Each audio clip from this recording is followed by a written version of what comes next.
دجال کو دیکھنے والے شخص کا واقعہ۔ السلام علیکم ورحمۃ اللہ وبرکاتہ۔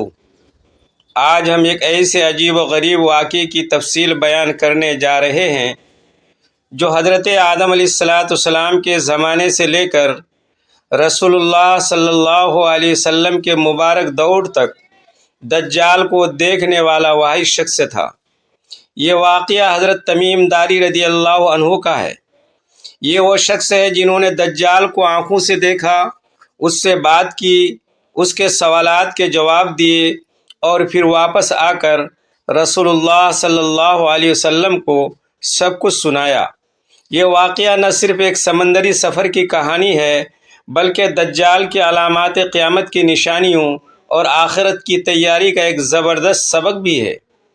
حضرت تمیم داری رضی اللہ عنہ بیان کرتے ہیں کہ میں پہلے عیسائی تھا، میرا تعلق بنو لخم اور بنو جذام کے قبیلے سے تھا۔ ایک دن تقریباً 30 آدمیوں کے ساتھ ہم سمندری سفر پر نکلے۔ ہمارا جہاز بڑا تھا، ہوائیں موافق تھی، لیکن اللہ تعالیٰ کی مرضی کچھ اور ہی تھی۔ جیسے ہی ہم کھلے سمندر میں نکلے، تیز ہوائیں چلنے لگیں، لہریں اتنی بلند ہوئیں کہ جہاز کبھی آسمان کی طرف اٹھتا، کبھی گہرائی میں ڈوبتا۔ 1 ماہ تک ہم بھٹکتے رہے، کھانا ختم ہو گیا، پانی کم ہو گیا، ہر طرف موت کا رقص تھا۔ ہم نے اللہ سے دعائیں کی، پرانی یادوں کو تازہ کیا، لیکن کوئی راستہ نظر نہ آیا۔ پھر ایک دن جب ہم سب تھک چکے تھے، دور کہیں ایک جزیرہ نظر آیا۔ جزیرہ چھوٹا سا تھا لیکن اس پر ایک عجیب سی چمک تھی۔ ہم نے جہاز کا لنگر ڈالا اور اترے۔ قدم رکھتے ہی ایک عجیب مخلوق سامنے آئی۔ اسے جساسہ کہا جاتا ہے۔ اس کا جسم بالوں سے بھرا ہوا تھا، اتنا زیادہ کہ آگے پیچھے کا پتہ نہیں چلتا تھا۔ آنکھیں چمک رہی تھی لیکن وہ انسان نہیں تھا۔ ہم نے حیرت سے پوچھا، تم کون ہو؟ اس نے فوراً جواب دیا، میں جاسوس ہوں، جساسہ۔ اس کی آواز میں ایک عجیب سی دھن تھی۔ پھر اس نے کہا، اس گرجے میں جاؤ، وہاں ایک شخص تم سب کا انتظار کر رہا ہے۔ ہم سب حیران تھے۔ گرجا عبادت گاہ۔ ہم نے ایک دوسرے کی طرف دیکھا اور آگے بڑھے۔ جزیرے پر خاموشی تھی، صرف ہوا کی آواز تھی۔ جب ہم گرجے کے اندر داخل ہوئے تو ہمارے سامنے ایک طاقتور، بڑا اور خوفناک شخص کھڑا تھا۔ اس کے ہاتھ گردن سے جکڑے ہوئے تھے، پاؤں ٹخنوں سے لے کر گھٹنوں تک زنجیروں میں بندھے ہوئے تھے۔ چہرہ سرخ، آنکھیں بڑی بڑی، لیکن وہ بیٹھا تھا۔ اس کی آنکھوں میں ایک ایسی چمک تھی جو دیکھتے ہی دل دہل جائے۔ اس شخص نے ہماری طرف دیکھا اور آہستہ آہستہ سوال کرنا شروع کیا۔ پہلا سوال یہ تھا، بیسان کے کھجوروں میں پھل آتا ہے؟ بیسان ایک جگہ کا نام ہے جہاں بہت زرخیز کھجوریں ہوتی تھیں۔ ہم نے کہا، جی ہاں، بہت اچھا پھل آتا ہے۔ اس نے مسکراتے ہوئے کہا، وہ وقت قریب ہے جب وہاں پھل نہیں آئے گا۔ ہم حیران تھے، یہ کیا مطلب تھا؟ دوسرا سوال، بحیرہ طبریہ میں پانی ہے؟ آج کل اسے سی آف گلیلی کہا جاتا ہے، جو ایک بڑا جھیل ہے۔ ہم نے کہا، بہت زیادہ پانی ہے۔ اس نے کہا، وقت قریب ہے جب اس میں پانی ختم ہو جائے گا۔ تیسرا سوال، زگر کا چشمہ، کیا لوگ اس کے پانی سے کھیتی باڑی کرتے ہیں؟ ہم نے کہا، ہاں، وہاں کے لوگ اس پانی سے فائدہ اٹھاتے ہیں۔ پھر چوتھا سوال سب سے اہم تھا۔ اس نے پوچھا، کیا نبی ظاہر ہو گئے ہیں؟ ہم نے کہا، ہاں، ایک نبی صلی اللہ علیہ وسلم مبعوث ہو چکے ہیں۔ پھر اس نے پوچھا، کیا عرب کے لوگوں نے ان سے جنگ کی؟ ہم نے کہا، ہاں، جنگ ہوئی اور وہ مکہ سے مدینہ ہجرت کر گئے ہیں۔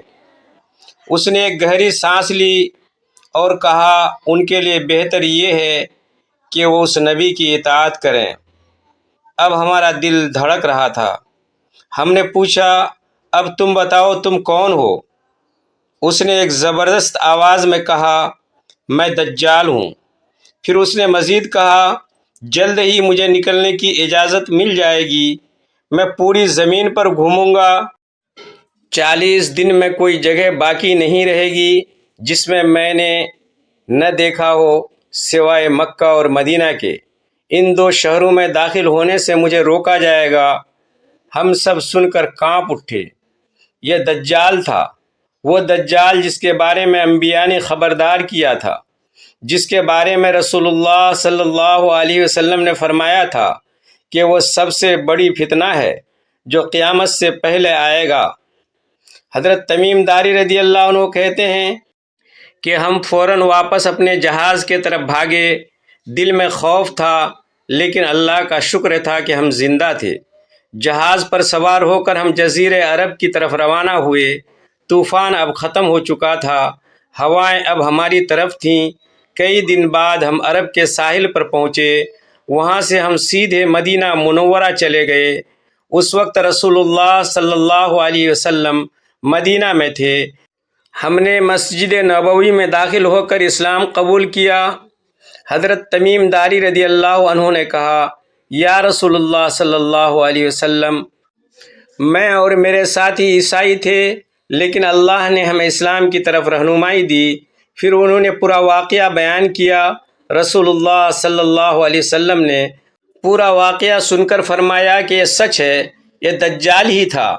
آپ صلی اللہ علیہ وسلم نے صحابہ کو بتایا کہ دجال ابھی زنجیروں میں بندھا ہوا ہے، لیکن ایک وقت آئے گا جب وہ آزاد ہو جائے گا۔ وہ جھوٹا مسیح ہوگا، ایک آنکھ کانا ہوگا، دوسری آنکھ انگور کی طرح ابری ہوئی ہوگی، اس کے ماتھے پر کاف فارا لکھا ہوا ہوگا۔ وہ معجزے دکھائے گا، مردوں کو زندہ کرنے کا دعویٰ کرے گا، لیکن سب جھوٹ ہوگا۔ یہ واقعہ حضرت تمیم داری رضی اللہ عنہ کی زبانی رسول اللہ صلی اللہ علیہ وسلم نے خود بیان فرمایا۔ یہ حدیث صحیح مسلم میں موجود ہے۔ یہ صرف ایک کہانی نہیں، بلکہ امت مسلمہ کے لیے ایک بڑا انتباہ ہے۔ اب ذرا سوچیں، آج کے دور میں ہم کس قدر تیار ہیں۔ دجال جب نکلے گا تو لوگ اس کے پیچھے لگیں گے۔ وہ جنت اور جہنم دکھائے گا۔ جو اس پر ایمان لائے گا اس کے لیے جنت، جو انکار کرے گا اس کے لیے جہنم۔ لیکن حقیقت اس کے برعکس ہوگی۔ وہ جنت دکھائے گا جو اصل میں جہنم ہوگی، اور جہنم دکھائے گا جو اصل میں جنت ہوگی۔ حضرت تمیم داری رضی اللہ عنہ کا یہ سفر ہمیں بتاتا ہے کہ اللہ تعالیٰ کی نشانیاں کتنی واضح ہیں۔ وہ دجال کو بھی زنجیروں میں رکھے ہوئے ہیں۔ جب اللہ کا حکم ہوگا تبھی وہ نکلے گا، اس سے پہلے بہت سی نشانیاں ظاہر ہوں گی۔ سورج مغرب سے نکلے گا، دھواں، دابۃ الارض، یاجوج ماجوج اور بہت کچھ۔ حضرت تمیم داری رضی اللہ عنہ نے اسلام قبول کرنے کے بعد رسول اللہ صلی اللہ علیہ وسلم کے ساتھ رہے۔ انہوں نے بہت سی حدیثیں بیان کی۔ وہ ایک بڑے صحابی تھے۔ ان کا واقعہ ہمیں یہ سبق دیتا ہے کہ اللہ پر بھروسہ رکھو، چاہے سمندر کی لہریں کتنی ہی بلند کیوں نہ ہوں، اللہ تمہیں بچا لے گا۔ اب میں آپ کو اس واقعے کی مزید تفصیلات بتاتا ہوں تاکہ آپ کے دل میں یہ بات بیٹھ جائے۔ جب حضرت تمیم اور ان کے ساتھی جزیرے پر اترے تو وہاں کا ماحول بالکل مختلف تھا۔ ہوا میں ایک عجیب بو تھی۔ درخت کم تھے، لیکن جہاں جہاں تھے وہ بڑے بڑے تھے۔ جساسا کی شکل یاد رکھنے والی تھی۔ وہ چاروں طرف گھومتا تھا جیسے پہرا دے رہا ہو۔ جب وہ بولا تو اس کی زبان صاف تھی، لیکن اس کی آنکھوں میں ایک ڈر تھا۔ گرجے کے اندر داخل ہونے کے بعد جب وہ زنجیر والا شخص نظر آیا تو سب کے ہاتھ پاؤں کانپنے لگے۔ وہ شخص اتنا طاقتور لگ رہا تھا کہ اگر زنجیریں نہ ہوتی تو ایک ہی جھٹکے میں سب کو اڑا دیتا، لیکن اللہ نے اسے اسی طرح رکھا تھا۔ اس کے ہر سوال کے جواب میں وہ مسکراتا تھا، جیسا کہ وہ جانتا تھا کہ جو کچھ وہ پوچھ رہا ہے وہ سب کچھ حقیقت بننے والا ہے۔ بیسان کے کھجوروں کا ذکر آج بھی یاد رکھیں۔ آج بیسان کے علاقے میں زراعت متاثر ہو رہی ہے، پانی کی کمی ہے۔ بحیرہ طبریہ میں بھی سطح کم ہو رہی ہے۔ زگر کا چشمہ جو فلسطین کے علاقے میں ہے وہ بھی آج کل خشک ہونے کے قریب ہے۔ یہ سب نشانیاں ہیں جو دجال کی آمد کی طرف اشارہ کر رہی ہیں۔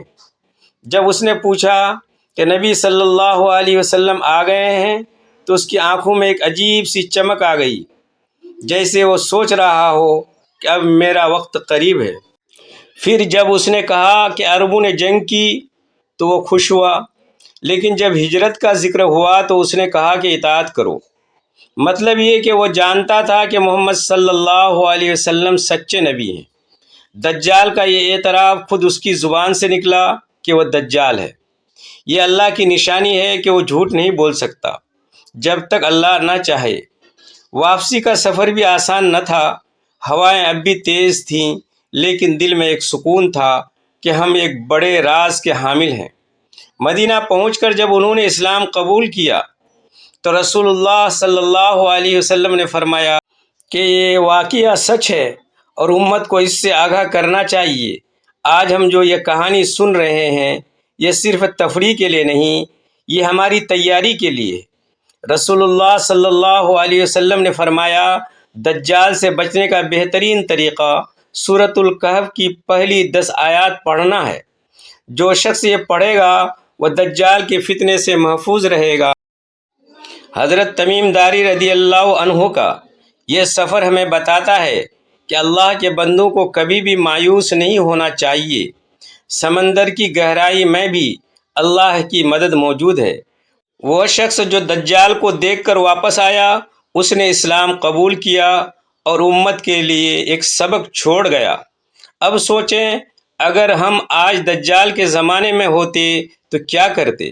کیا ہم اس کے جھوٹے معجزوں پر یقین کر لیتے یا اللہ کی کتاب اور رسول اللہ صلی اللہ علیہ وسلم کی سنت پر قائم رہتے؟